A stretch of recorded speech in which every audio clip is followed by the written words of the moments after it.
ಎಲ್ರಿಗೂ ನಮಸ್ಕಾರ. ರಜನಿ ಅಡುಗೆ ಮನೆ ಚಾನಲ್ಗೆ ತಮ್ಮೆಲ್ಲರೂ ಕೂಡ ಸ್ವಾಗತ. ಇವತ್ತಿನ ವಿಡಿಯೋದಲ್ಲಿ ಸ್ಪೆಷಲ್ ಆಗಿ ಮತ್ತೊಂದು ಹೊಸ ರೆಸಿಪಿನ ತಗೊಂಡು ಬಂದಿದ್ದೀನಿ. 1 ಕಪ್ ರವೆನ ಉಪಯೋಗಿಸ್ಕೊಂಡು ಸೂಪರ್ ಆಗಿರ್ತಕ್ಕಂಥ ರೆಸಿಪಿ ಮಾಡೋದನ್ನ ತೋರಿಸ್ಕೊಡ್ತಾ ಇದ್ದೀನಿ. ಈ ಒಂದು ರೆಸಿಪಿನ ನೀವು ಒಂದು ವಾರದವರೆಗೂ ಕೂಡ ಸ್ಟೋರ್ ಮಾಡಿ ಇಡಬಹುದು. ತುಂಬಾನೇ ಚೆನ್ನಾಗಿರುತ್ತೆ. ಮೊದಲದಾಗಿ ನಾನಿಲ್ಲಿ ಮೆಜರ್ಮೆಂಟ್ ಕಪ್ ಇಂದ 1 ಕಪ್ ಆಗುವಷ್ಟು ಮೀಡಿಯಂ ರವೆನ ಸೇರಿಸ್ಕೊಳ್ತಾ ಇದ್ದೀನಿ. ಅಥವಾ ನಿಮ್ಮ ಹತ್ರ ಚಿರೋಟಿ ರವೆ ಇತ್ತು ಅಂದ್ರೆ ಅದನ್ನಾದ್ರೂ ಸೇರಿಸ್ಕೊಳ್ಬಹುದು. ನಂತರ ಇದಕ್ಕೆ ಅದೇ ಕಪ್ ಅಳತೆಯಲ್ಲಿ 1 ಕಪ್ಗಿಂತ ಸ್ವಲ್ಪ ಕಡಿಮೆ ಸಕ್ಕರೆನ ಸೇರಿಸ್ಕೊಳ್ತಾ ಇದ್ದೀನಿ. ನಿಮಗೆ ಸ್ವೀಟ್ ಜಾಸ್ತಿ ಬೇಕಾದ್ರೆ ಇನ್ನು ಕೂಡ ನೀವು ಸೇರಿಸ್ಕೊಳ್ಬಹುದು. ಜೊತೆಗೆ 2 ಏಲಕ್ಕಿನ ಕುಟ್ಟಿ ಪುಡಿ ಮಾಡಿ ಸೇರಿಸ್ತಾ ಇದ್ದೀನಿ. ನಂತರ ಇದಕ್ಕೆ ಸ್ವಲ್ಪ ಉಪ್ಪನ್ನು ಹಾಕೊಳ್ತಾ ಇದ್ದೀನಿ.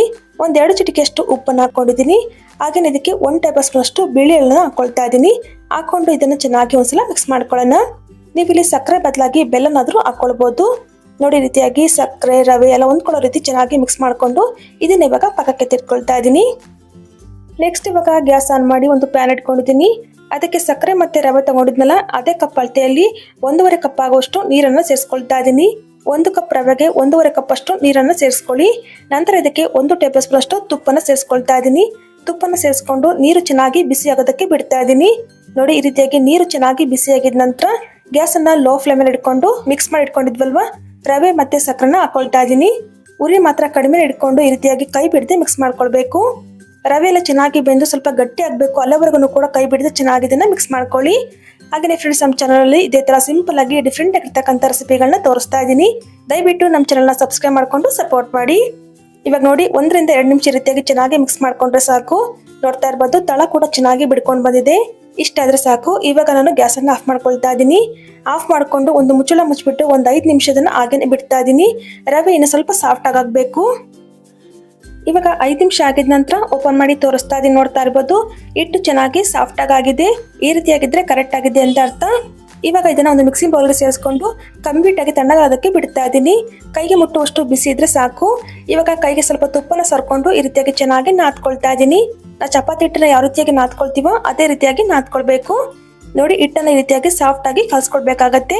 ಇವಾಗ ಕೈಗೆ ಸ್ವಲ್ಪ ತುಪ್ಪನ ಸರ್ಕೊಂಡು ನಿಂಬೆಹಣ್ಣು ಗಾತ್ರಷ್ಟು ಹಿಟ್ಟನ್ನು ತಗೊಳ್ತಾ ಇದ್ದೀನಿ. ತಕೊಂಡು ಈ ರೀತಿಯಾಗಿ ಉಂಡೆನ ಮಾಡ್ಕೊಳ್ತಾ ಇದ್ದೀನಿ. ಏನಾದ್ರೂ ಸ್ವೀಟ್ ನ ತಿನ್ಬೇಕು ಅನ್ಸ್ದಾಗ ಖಂಡಿತ ರೆಸಿಪಿನ ಒಂದ್ಸಲ ಟ್ರೈ ಮಾಡಿ ನೋಡಿ, ತುಂಬಾ ಇಷ್ಟ ಆಗುತ್ತೆ. ನೋಡಿ, ಈ ರೀತಿಯಾಗಿ ಉಂಡೆನ ಮಾಡ್ಕೊಂಡಿದ ನಂತರ ಲೈಟ್ ಆಗಿ ಕೈಯಿಂದ ರೀತಿಯಾಗಿ ಪ್ರೆಸ್ ಮಾಡ್ಕೊಂಡ್ರೆ ಆಯ್ತು. ನೋಡಿ, ಇಷ್ಟನೇದು ತುಂಬಾ ಸಿಂಪಲ್ ಆಗಿ ಯಾರು ಬೇಕಾದ್ರೂ ಕೂಡ ಮಾಡ್ಕೊಳ್ಬಹುದು. ಇವಾಗ ಮತ್ತೊಂದು ಕೂಡ ಮಾಡೋದನ್ನ ತೋರಿಸ್ಕೊಡ್ತಾ ಇದ್ದೀನಿ. ನೋಡ್ತಾ ಇರ್ಬೋದು, ತುಂಬಾನೇ ಕಡಿಮೆ ಪದಾರ್ಥಗಳನ್ನು ಉಪಯೋಗಿಸ್ಕೊಂಡು ತುಂಬಾ ರುಚಿಯಾಗಿ ಮಾಡ್ಕೊಳ್ಬಹುದು. ನಿಂಬೆಹಣ್ಣು ಗಾತ್ರಷ್ಟು ಹಿಟ್ಟನ್ನ ತಗೊಂಡು ಈ ರೀತಿಯಾಗಿ ಉಂಡೆನ ಮಾಡ್ಕೊಂಡು ಲೈಟ್ ಆಗಿ ಪ್ರೆಸ್ ಮಾಡ್ಕೊಂಡ್ರೆ ಆಯ್ತು. ನೋಡಿ, ಸೂಪರ್ ಅಲ್ವಾ? ಇದೇ ರೀತಿ ಎಲ್ಲವನ್ನು ಕೂಡ ರೆಡಿ ಮಾಡಿ ಇಟ್ಕೊಂಡಿದ್ದೀನಿ. ಇವಾಗ ಇದನ್ನ ಎಣ್ಣೆಲಿ ಹಾಕೊಂಡು ಫ್ರೈ ಮಾಡ್ಕೊಳ್ಳೋಣ. ಆಲ್ರೆಡಿ ಇನ್ನೊಂದು ಸೈಡ್ ಅಲ್ಲಿ ಎಣ್ಣೆ ಕೂಡ ಚೆನ್ನಾಗಿ ಬಿಸಿ ಆಗಿದೆ. ಕಾದಿರುವಂತ ಎಣ್ಣೆಗೆ ಒಂದೊಂದೇ ಹಾಕೊಂಡು ಫ್ರೈ ಮಾಡ್ಕೊಳ್ಳೋಣ. ಉರಿನ ಮೀಡಿಯಂ ಫ್ಲೇಮ್ ಇಟ್ಕೊಂಡು ಚೆನ್ನಾಗಿ ಇದನ್ನ ಫ್ರೈ ಮಾಡ್ಕೊಳ್ಳಿ. ಲೋ ಫ್ಲೇಮ್ ಇಟ್ಕೊಂಡ್ರೆ ತುಂಬಾನೇ ಗಟ್ಟಿ ಆಗ್ಬಿಡುತ್ತೆ. ಹೈ ಫ್ಲೇಮ್ ಇಟ್ಕೊಂಡ್ರೆ ಬೇಗನೆ ಕಪ್ಪಾಗ್ಬಿಡುತ್ತೆ. ಹಾಗಾಗಿ ಮೀಡಿಯಂ ಫ್ಲೇಮ್ ಇಟ್ಕೊಂಡು ಚೆನ್ನಾಗಿ ಇದನ್ನ ಬೇಯಿಸ್ಕೊಳ್ಬೇಕಾಗತ್ತೆ. ಹಾಕಿದ ತಕ್ಷಣ ತಿರ್ಗಿಸೋದಕ್ಕೆ ಹೋಗ್ಬಾರ್ದು. ಒಂದು 30 ಸೆಕೆಂಡ್ ಬಿಟ್ಟ ನಂತರ ಈ ರೀತಿಯಾಗಿ ಉಲ್ಟಾ ಮಾಡಾಕೊಳ್ಬೇಕು. ನೋಡಿ, ಈ ರೀತಿಯಾಗಿ ಉಲ್ಟಾ ಮಾಡಕೊಂಡು ಚೆನ್ನಾಗಿ ಕಲರ್ ಚೇಂಜ್ ಆಗೋ ತನಕ ಬೇಯಿಸ್ಕೊಂಡ್ರೆ ಆಯ್ತು. ನೋಡಿ, ಈ ರೀತಿಯಾಗಿ ಲೈಟ್ ಆಗಿ ಕಲರ್ ಚೇಂಜ್ ಆಗಬೇಕು. ಅಲ್ಲಿವರೆಗೂ ಕೂಡ ಚೆನ್ನಾಗಿ ಇದನ್ನ ಬೇಯಿಸ್ಕೊಳ್ಬೇಕಾಗತ್ತೆ. ಇಷ್ಟ ಆದ್ರೆ ಸಾಕು. ನಾನು ಇವಾಗ ಇದನ್ನ ತೆಗಿತಾ ಇದ್ದೀನಿ.